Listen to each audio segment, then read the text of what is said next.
Saudara-saudariku yang terkasih, salam sejahtera bagi kita semua.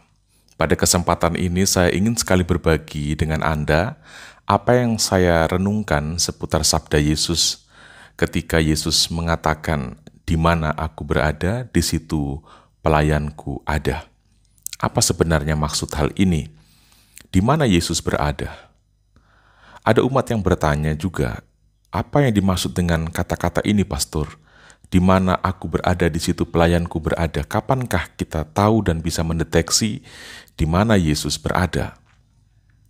Nah, saudara-saudari, saya mengajak kita untuk mengingat sejenak pernyataan Yesus tentang apapun yang kau lakukan bagi salah seorang dari saudaraku yang paling hina ini, itu kau lakukan untuk aku. Jadi kita bisa mengatakan bahwa Yesus mengidentifikasikan dirinya dengan orang yang miskin, orang sakit, terlantar, pengungsi, orang terpenjara, korban kejahatan, bencana alam, dan lain-lain.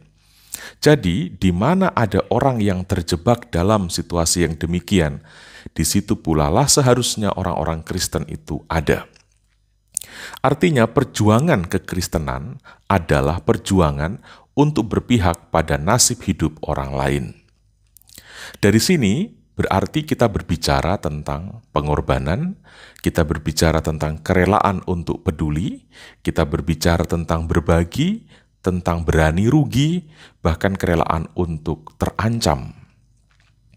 Kalau dalam hidup kita tidak ada kepentingan Kristus yang kita perjuangkan, dan kita melulu hanya peduli dengan angan-angan kita, artinya kita belum sungguh-sungguh menjadi Kristen. Mengapa saya berani katakan demikian, saudara-saudari? Karena hidup Kristiani adalah hidup untuk memperjuangkan kehendak dan hidup untuk memperjuangkan kepentingan Allah yang kita bisa lihat dalam setiap sabda Yesus Kristus.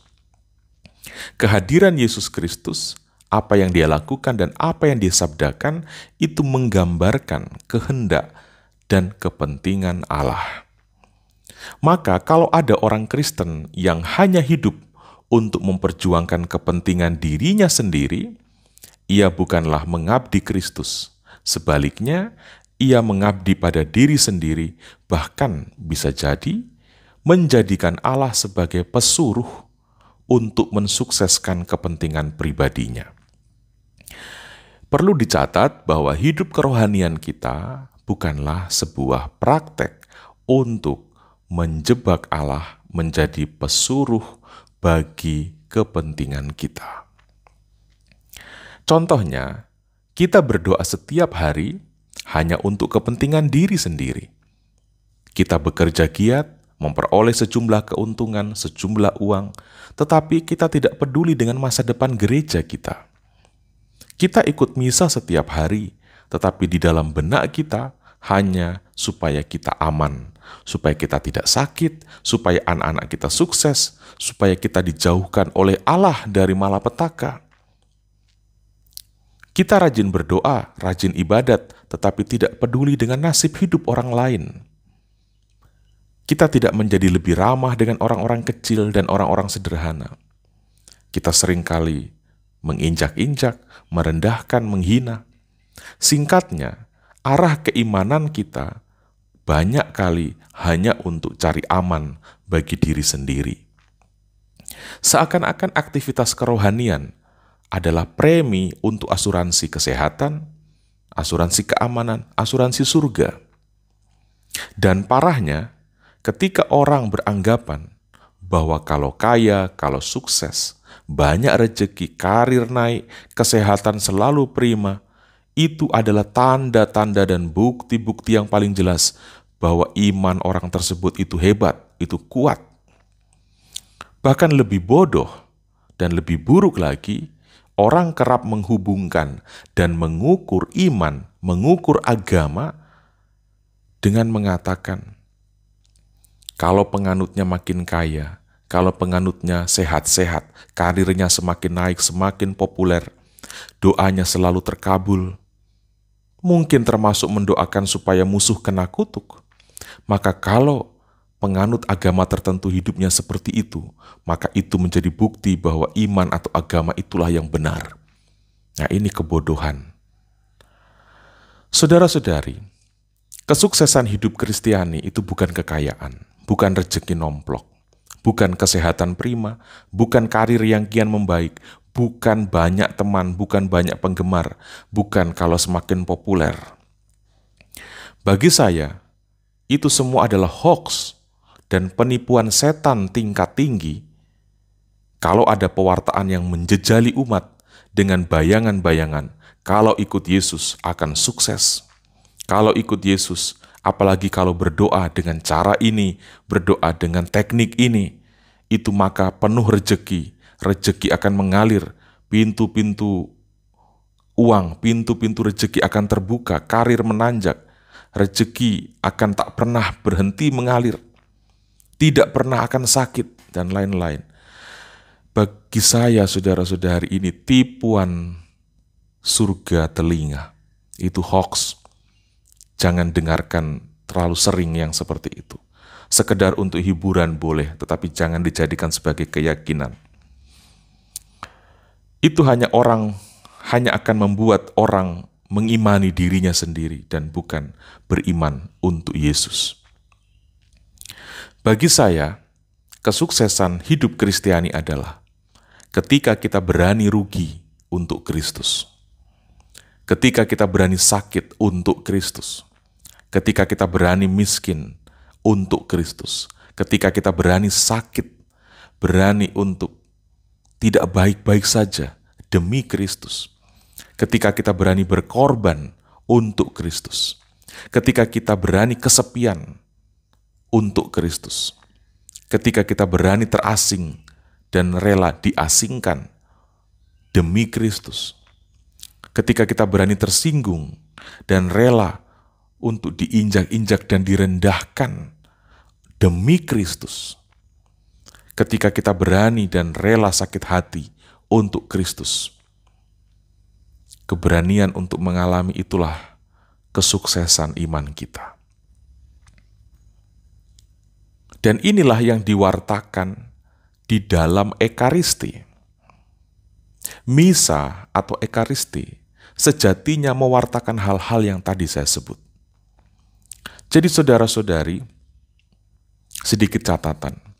Kalau Anda menyukai kegiatan-kegiatan persekutuan doa, apapun nama kelompok itu, tetapi impian Anda bertolak belakang dengan Ekaristi, atau yang ditawarkan dan diwartakan dalam persekutuan doa yang Anda ikuti itu, membuat Anda lebih terobsesi dan terperangkap dengan angan-angan Anda sendiri, dan bukan angan-angan gereja, bukan angan-angan Kristus, maka persekutuan doa yang demikian itu mendukung hoax, menyuburkan hoax.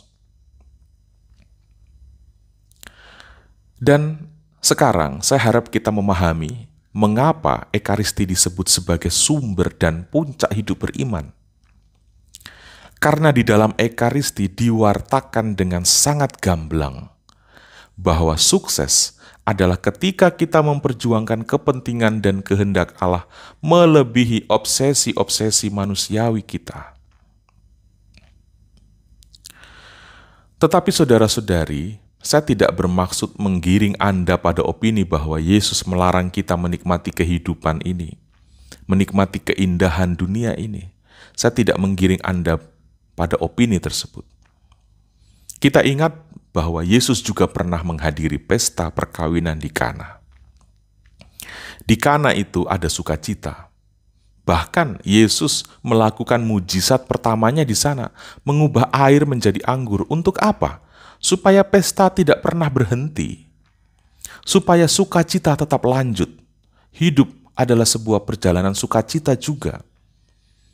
Yesus menyediakan sumber utama bagi perayaan saat itu, yakni anggur. Anggur yang kemudian menjadi analogi dari pribadi Yesus itu sendiri, yang kemudian berarti bahwa hidup di dalam dan bersama Yesus adalah sukacita sejati dan abadi. Tanpa hadirnya Yesus, ibarat pesta tanpa anggur. Hidup tanpa Yesus adalah sebuah kemerosotan hidup. Yesus adalah sumber, Yesus adalah alasan kita bersukacita, dan Yesus adalah tujuan dan puncak dari sukacita. Artinya, kalau kita bersukacita, itu bukan pertama-tama karena karir, karena bisnis, karena uang kita menumpuk. Bukan pertama-tama karena kesehatan atau kekayaan kita, tetapi karena Yesus Kristus bersama kita.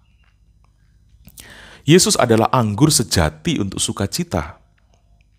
Jadi, demi Kristus itu, kita seharusnya rela berkorban, rela untuk terluka, rela untuk dikata-katain orang, rela untuk tersingkir, rela untuk diasingkan, rela untuk rugi, dan lain-lain. Karena pencarian hidup kita, fokus hidup kita bukan lagi pada hal-hal yang tadi saya sebut, melainkan pada Yesus Kristus sendiri. Tanpa Yesus Kristus, jabatan, uang, popularitas tidak punya nilai. Ada yang bertanya begini, Romo, apakah ini berarti bahwa orang Kristen itu harus miskin, harus tersingkir, harus menderita terus? Tentu tidak demikian, saudara-saudari. Kita harus menjalani hidup ini dengan normal, kita harus bekerja, olahraga, kita menjaga kesehatan, menjalin komunikasi, kita harus berteman, sebagaimana halnya banyak orang lain lakukan. Tetapi ingat juga bahwa dalam diri kita sebagai orang Kristen, termuat panggilan untuk memperjuangkan kepentingan Kristus. Ini yang perlu diingat. Jangan sampai ada orang Kristen yang memperjuangkan hidup ini, bekerja, olahraga, menjalin relasi, tetapi lupa dengan panggilan kekristenannya. Berbisnis, tetapi lupa dengan panggilan kekristenannya. Kita harus tetap memperjuangkan kepentingan Kristus, baik dalam kekayaan maupun dalam kemiskinan kita, baik dalam kondisi tubuh yang sehat maupun dalam kondisi tubuh yang sakit, baik dalam popularitas kita maupun dalam kesepian dan keterasingan kita. Sukses sejati kita adalah ketika hidup kita berjalan dalam kebersamaan dengan Yesus. Inilah sukses itu. Sukses adalah ketika kita sadar bahwa keberhasilan dan kegagalan kita persembahkan untuk kepentingan Dia. Sadar bahwa kesehatan dan kesakitan kita itu kita persembahkan untuk Dia. Singkatnya, suksesnya orang Kristen adalah ketika kita sungguh-sungguh mengabdikan diri pada Yesus Kristus. Dengan begitu, kesehatan kita akan sama berartinya dengan kesakitan kita. Kekayaan kita akan sama bermaknanya dengan kemiskinan kita. Keberhasilan kita akan sama maknanya dengan kegagalan kita. Popularitas kita akan sama maknanya dengan keterasingan dan kesepian kita. Maka saudara-saudari, mari kita membuang fantasi sukses dari para penyebar hoaks tadi. Yang bukan hoaks adalah orang Kristen yang berani sakit dan berani mati demi Kristus, dialah orang Kristen yang sukses. Orang Kristen yang berani berkorban dan berani rugi demi Kristus, dia itulah orang Kristen yang sukses. Orang Kristen yang berani miskin dan berani tampil sederhana demi Kristus, dia itulah orang Kristen yang sukses. Kalau ada pewartaan lain menyangkut sukses yang dihubungkan dengan iman, tetapi bertentangan dengan apa tadi yang saya katakan, saya berani jamin saudara-saudari, itu hoax, tipuan setan tingkat tinggi. Saudara-saudariku, Tuhan Yesus memberkati kita semua.